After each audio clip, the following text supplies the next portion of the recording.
Que diremos então? Continuaremos pecando para que a graça aumente? De maneira nenhuma. Nós, os que morremos para o pecado, como podemos continuar vivendo nele? Ou vocês não sabem que todos nós que fomos batizados em Cristo Jesus, fomos batizados em sua morte?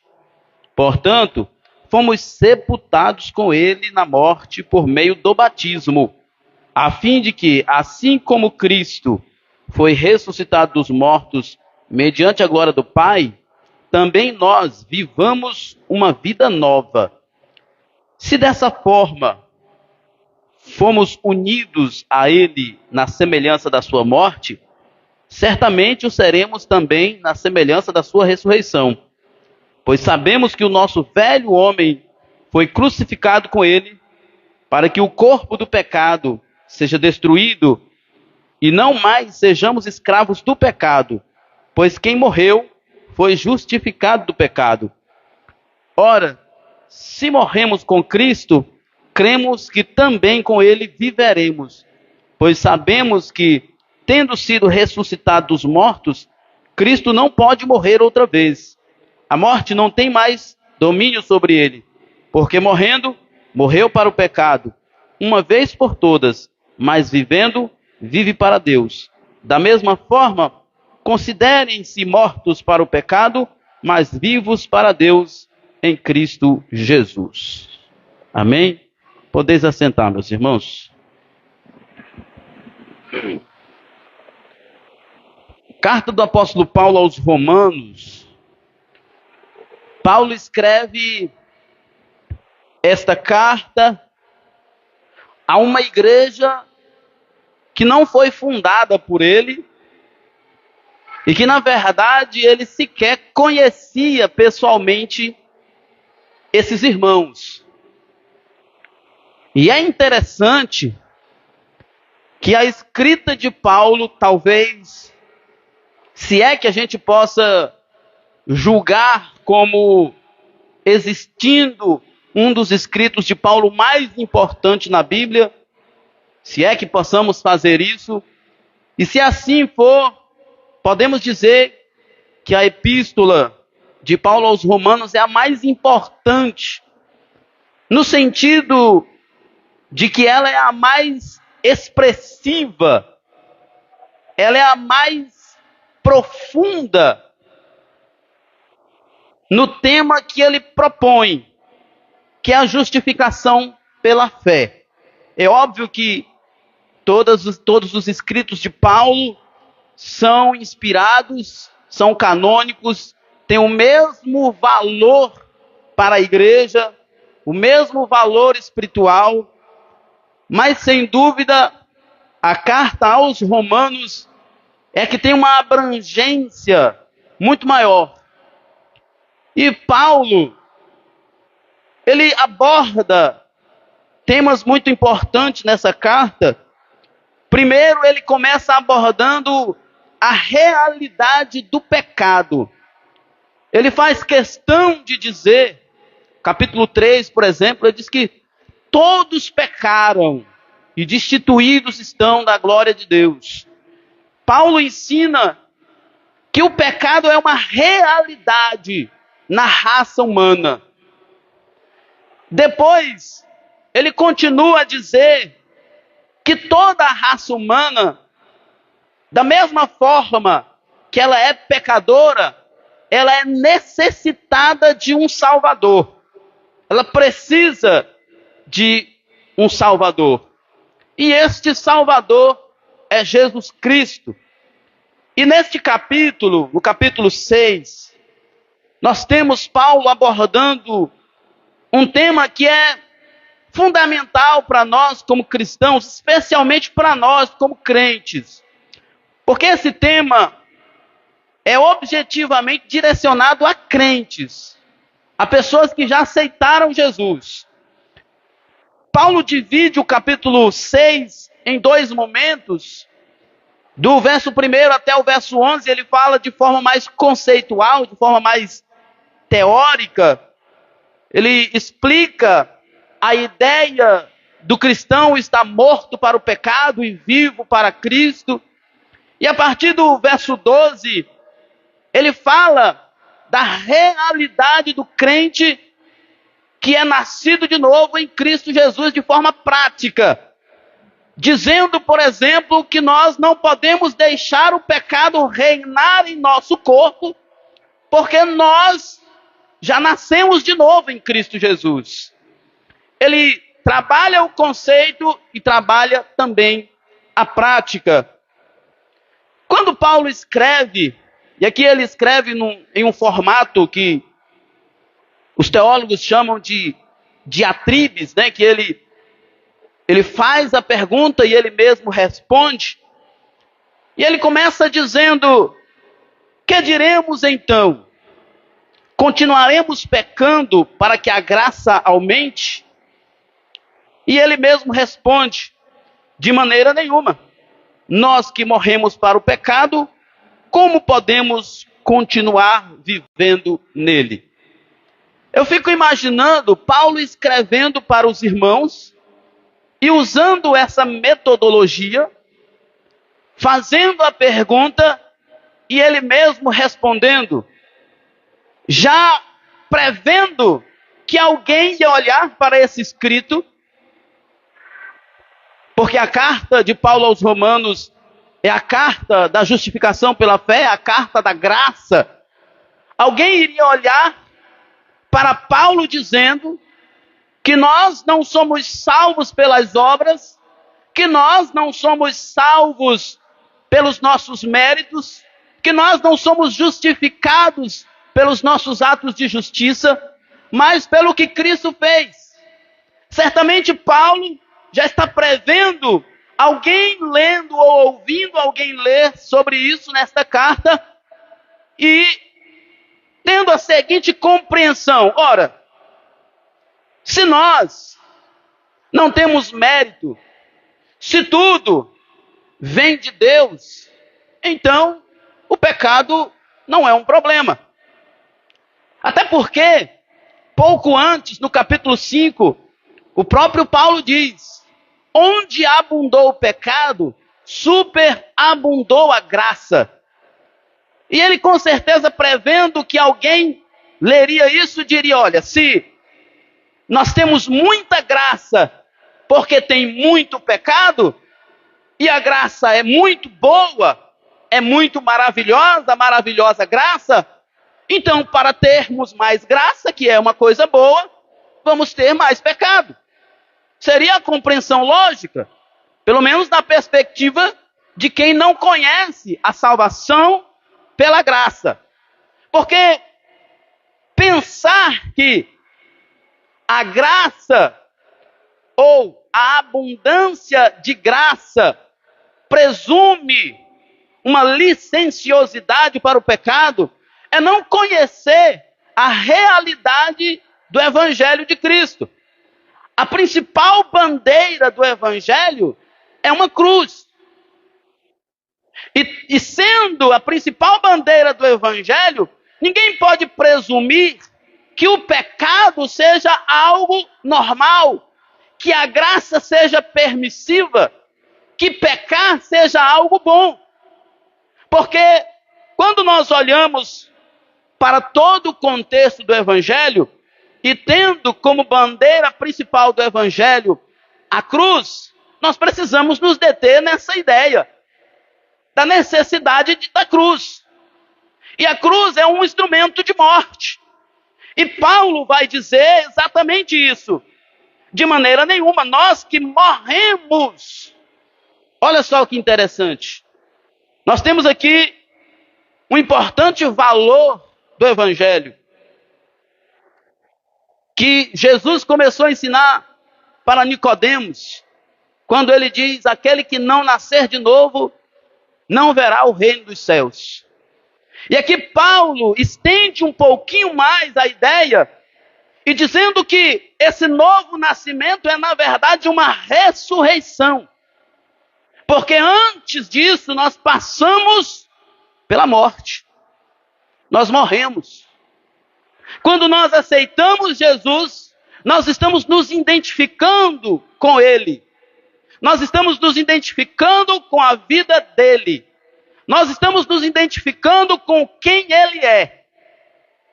E uma vez que Ele nunca pecou e nunca teve nenhuma comunhão com o pecado, não faz o menor sentido presumirmos que nós temos a liberdade para viver em pecado, para viver pecando. Porque é exatamente o contrário disso que o texto nos ensina. O texto está dizendo, pouco antes, no capítulo 5, Paulo dizendo, onde abundou o pecado, superabundou a graça.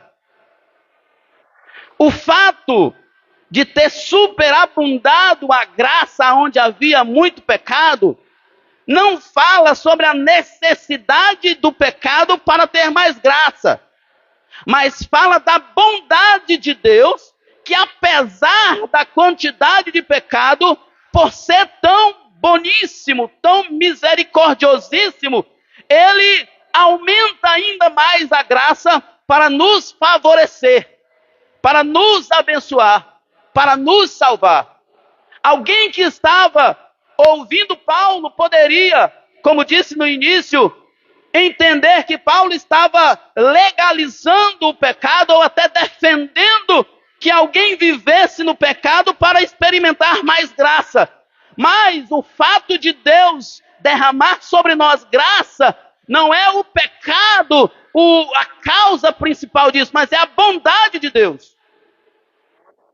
É Deus que é bom. É Deus que é misericordioso. Por que que Deus nos salva? Quando nós falamos de graça, o que é graça? Graça significa favor a quem não merece. Favor. O próprio Paulo explica isso, se eu não me engano, no capítulo 4 ou capítulo 5, que diz que se nós recebêssemos alguma recompensa por algo que fazemos, não é favor, é pagamento. Se recebemos algum presente por algo que nós fazemos, não é mais presente, é pagamento. A graça é um favor que Deus faz de nos salvar, porque Ele não tem obrigação de nos salvar. Ele não é obrigado a nos salvar. Ninguém nunca impôs a Ele essa obrigação de salvar ninguém. E nós também não temos nenhuma virtude, nós também não temos nenhum tipo de mérito ou de qualquer virtude que Deus pudesse olhar para nós e dizer, esse merece ser salvo. Não. É a própria Bíblia quem está dizendo que nós somos pecadores, que todos pecaram e destituídos estão da glória de Deus. E quando a graça é abundante em nossas vidas, isso é resultado do favor divino. Isso mostra o quanto Deus é bom, o quanto Deus é misericordioso. Porque se nós formos colocar isso numa perspectiva humana, se nós olharmos, por exemplo, vamos pensar aqui, qualquer um de nós que colocar na nossa frente Adolf Hitler e Madre Teresa de Calcutá, e alguém perguntar assim, quem você favoreceria entre esses dois? É óbvio que nós iremos olhar para Madre Teresa, pela história de ter ajudado os pobres, de ter cuidado de pobre, e Hitler, todo mundo sabe quem foi Hitler. Acontece que Deus é tão bom e a graça não faz essa distinção, que a mesma graça que é dada para um, é dada para outro. Porque diante de Deus, o próprio apóstolo Paulo diz que Deus encerrou todos debaixo da desobediência para poder usar de misericórdia para com todos sem distinção. Então a graça, quando nós pensamos em graça, nós pensamos em Deus salvando indivíduos pecadores que não têm nenhum direito em receber essa salvação, Porque Deus é bom. Porque Ele é misericordioso. Porque Ele é gracioso. Tudo está voltado para Ele. O foco todo é nele, não em nós. Por isso não dá para dizer que nós devemos pecar para termos mais graça derramada sobre nós. E Paulo continua dizendo que isso também não é possível, porque nós, quando nos identificamos com Cristo, nós morremos com Ele através do batismo. Por isso o batismo é tão importante. Tantas pessoas que relegam a necessidade de descer às águas. E o batismo não é apenas um rito de iniciação em uma comunidade. O batismo é uma expressão pública de que nós fomos, juntamente com Cristo, sepultados. Ou pelo menos os nossos pecados foram sepultados. E o batismo ele tem esses dois aspectos, de sepultamento e de ressurreição. Porque quando descemos às águas, nós descemos com Cristo à sepultura. E quando saímos dela, saímos com Cristo da sepultura. E isso muda tudo. Muda tudo, porque se nós olharmos atentamente para o que o texto bíblico diz sobre Jesus, sobre o corpo de Jesus depois da ressurreição, ele já recebe um corpo completamente diferente. É uma outra realidade para o corpo de Jesus. E Paulo está usando esta imagem para dizer para os irmãos ali em Roma, e também para nós, que uma vez que nós aceitamos Jesus, nos rendemos a Jesus, nós batizamos, descemos as águas, nós estamos sendo sepultados como Jesus foi, e estamos saindo das águas, estamos ressuscitando como Jesus foi. Nós, quando descemos das águas, nós estamos deixando uma velha natureza, e quando saímos, estamos recebendo uma nova natureza. É por isso que não é possível pensar que nós podemos, como crentes, viver no pecado. Viver pecando. Exatamente por causa disso. Pelo que Paulo está ensinando, nós já morremos. Nós já fomos sepultados. Fomos sepultados para o pecado. O pecado não é mais uma realidade. Como o pastor Newton costuma sempre dizer, o pecado é um acidente de percurso para o cristão, mas não é uma realidade. Não pode ser uma realidade, exatamente o que Paulo está dizendo aqui, ó, de maneira nenhuma. Nós que morremos. Nós morremos para o pecado, e Paulo não está sugerindo. Ele está afirmando que o verdadeiro cristão morreu para o pecado. E se nós morremos para o pecado não pode ser uma realidade. Não há benefício nenhum em viver no pecado. O pastor John Piper diz que nós só pecamos porque nós ainda caímos na conversa do diabo de que pecar é bom. Mas não é. Não há nenhuma evidência na vida de ninguém que o pecado traz benefícios. Não há.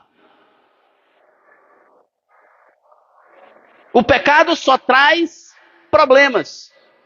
O pecado só traz destruição. E não é à toa que Paulo diz que o salário do pecado é a morte. Paulo está dizendo assim, ó, a recompensa para quem vive na prática do pecado é morrer. E isso a gente pode aplicar em alguns sentidos. O primeiro sentido é o sentido é o sentido principal, que é o afastamento de Deus. Quem vive pecando automaticamente vai se afastando de Deus. O profeta Jeremias diz: os nossos pecados fazem separação entre nós e Deus. Não pode haver comunhão entre nós e Deus. Se há no meio pecado. Os nossos pecados criou entre nós e Deus uma inimizade. E esta inimizade nos faz ser inimigos de Deus. Então não há nenhum benefício em viver pecando. Toda vez que você pecar, entenda uma coisa. Ou melhor, toda vez que nós pecarmos, entendamos uma coisa. Fomos enganados. É mentira de quem disse que pecar era bom. É mentira. E na maioria das vezes, o diabo está por trás disso. Ele estimulando a nossa natureza, estimulando alguém, mas na maioria das vezes, ele está por trás disso. E Jesus diz lá em João 8, que ele quando fala do que lhe é próprio, porque é mentiroso e pai da mentira. Toda vez, coloquemos isso em nossas cabeças, em nossos corações. Toda vez que nós pecarmos, entenda, mentiram para nós. O pecado não é bom. O pecado é mau. O pecado só faz mal. O pecado só traz tristeza. O pecado só traz separação. O pecado só traz distanciamento. O pecado traz a morte eterna. E para muitos o pecado traz a morte física. Porque muitas pessoas vivem vida pecaminosa de forma muito profunda. E estão sujeitas a todo tipo, a toda sorte de consequências. Doenças sexualmente transmissíveis, acidentes, assassinatos e outras séries de problemáticas para quem vive no pecado. O pecado não traz nada de bom para ninguém. Mas nós precisamos olhar para o texto e nos alegrarmos nisso, porque Paulo está dizendo, olha irmãos, o pecado é mau. O pecado só traz o mal, mas lembre de uma coisa, nós que estamos em Cristo já morremos para o pecado. Já morremos para o pecado. Então nós não temos que viver no pecado, porque nós já morremos para o pecado. E se nós já morremos para o pecado não tem domínio sobre nós. Não é o senhorio do pecado, mas sobre nós. Porque Paulo vai dizer aqui, mais na frente, verso 16, não sabe que quando vocês se oferecem a alguém para servir, servirá como escravo, seja daqueles que obedecem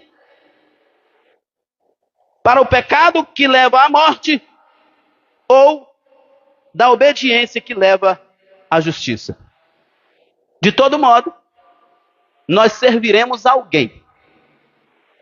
Ou serviremos a Deus, obedeceremos a sua palavra para a vida, ou serviremos ao pecado para a morte. De todo modo, nós serviremos a alguém.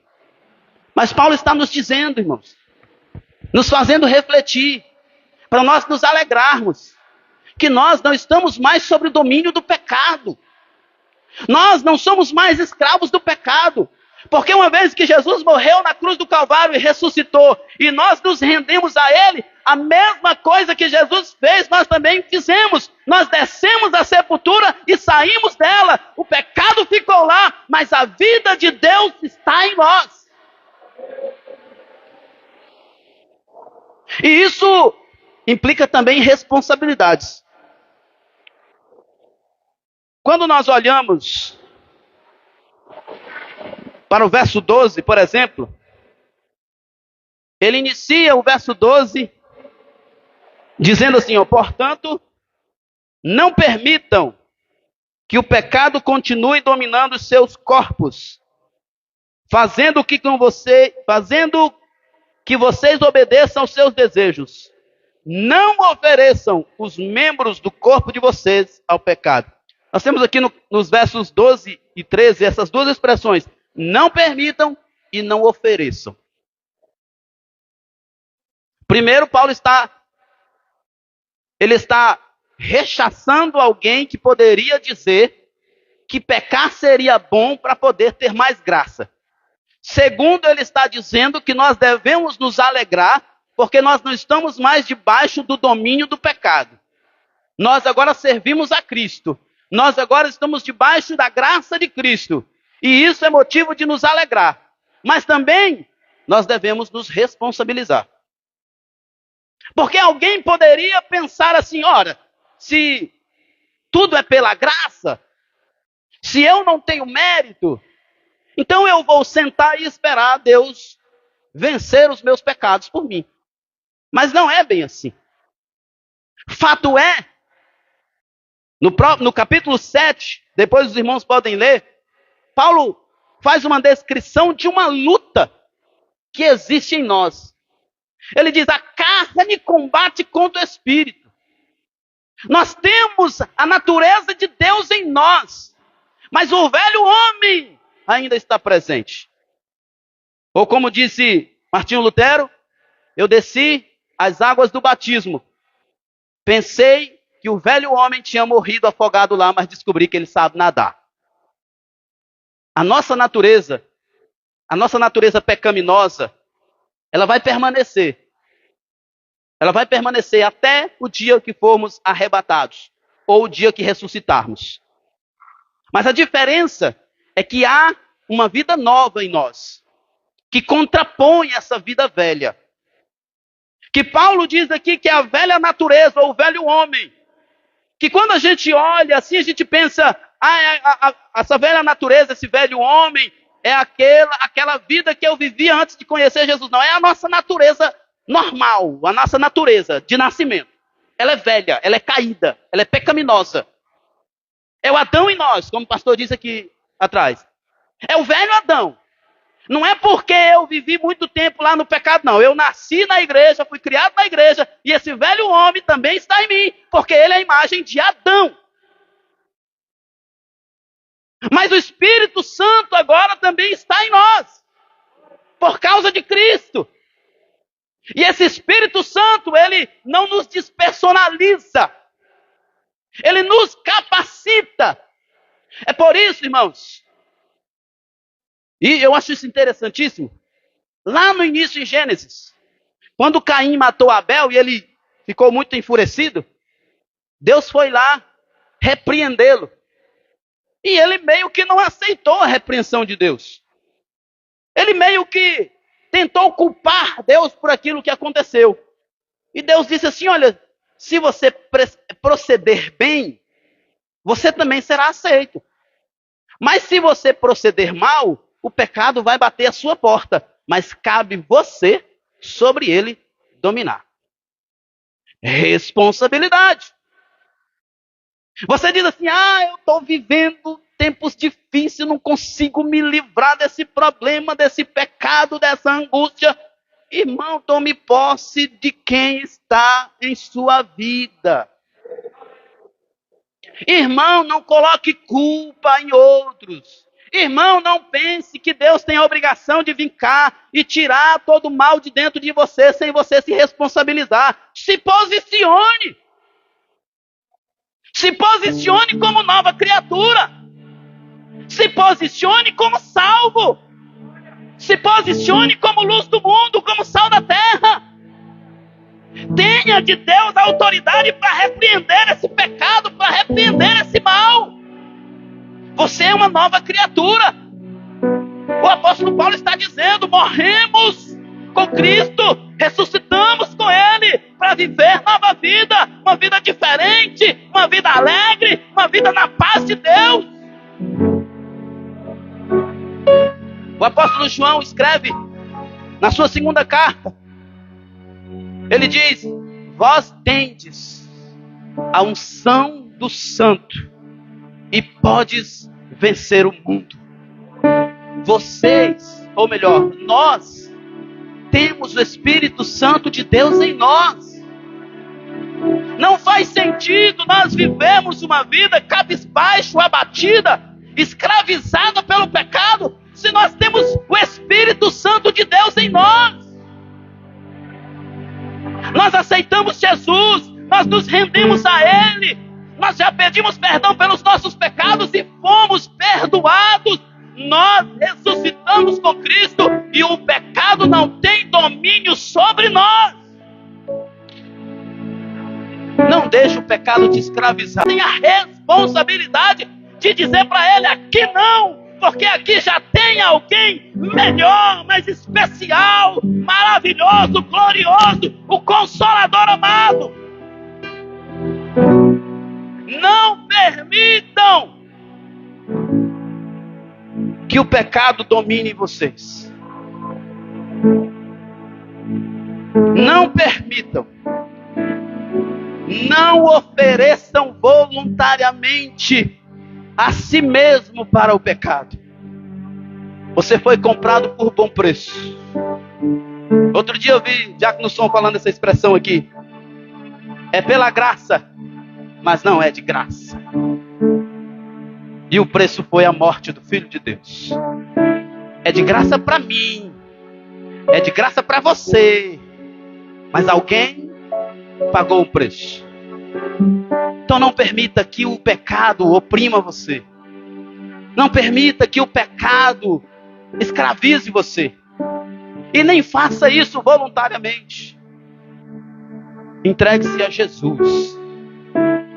Paulo diz aqui que nós seremos escravos, ou de um ou de outro, ou do pecado para a morte, ou da obediência a Deus para a justiça e para a vida eterna.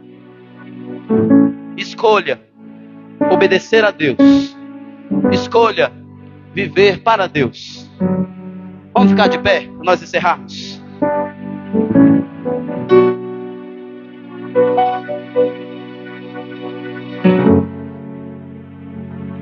Deixa eu dizer uma coisa para vocês.